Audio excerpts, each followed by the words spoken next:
Bilmem, bu erke ministr boldu, çınında erke ministrden. Bir eldin maselesi menen telefon çalsam, degelet deputattарын звоногун албайт. Дегеле. Кыйраткансып дайыма немеде. Командировкада, каякта командировкада, региондон да көрбөйбүз аны. Анан эле тиги дайыма президенттин атын колдонот да, дайыма президенттин атын сатып, дайыма колдонот. Мен президент менен жүрөмүн дейт. Президент эле ал ошол министрден миллион эсе патриот ел деп жүрөт ал президент дагы. Президенттин атын колдонбош керек. Дайыма мен президент мени коргойт деп турат. Президент бир коргойт, эки коргойт, үчүнчүсүндө айтат.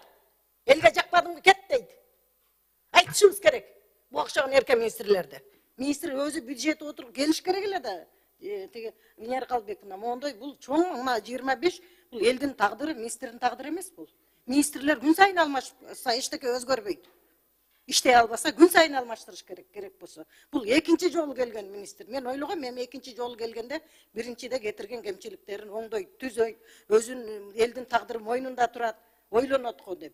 Mına bugün eң оор tarmaktın biri ошол дегеле социалдык сфера öldü. Моңго алышыбыз керек. Эми биз айтпасак ким айтат? Мандатты эл бердиби? Биз татыктуу мындай колдонуп айтышыбыз керек. Айыл жерine аралычы, мен медициналык тейлөөнү татыктуу алдым деген бир кишини укканым жок мен. Бар ыйлайт.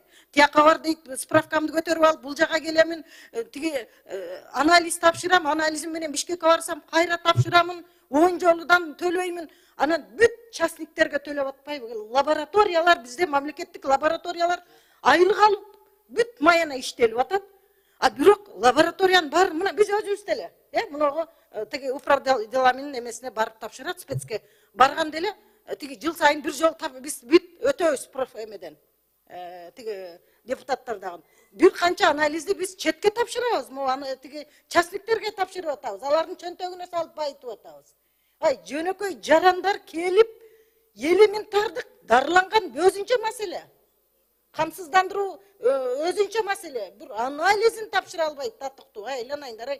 Мен ушу министрден күттүм эле ушул билим тиги саламаттык сактоо тармагында бир кичине болсо да экинчи жолу келгенде өзгөрүү жасайт го деп.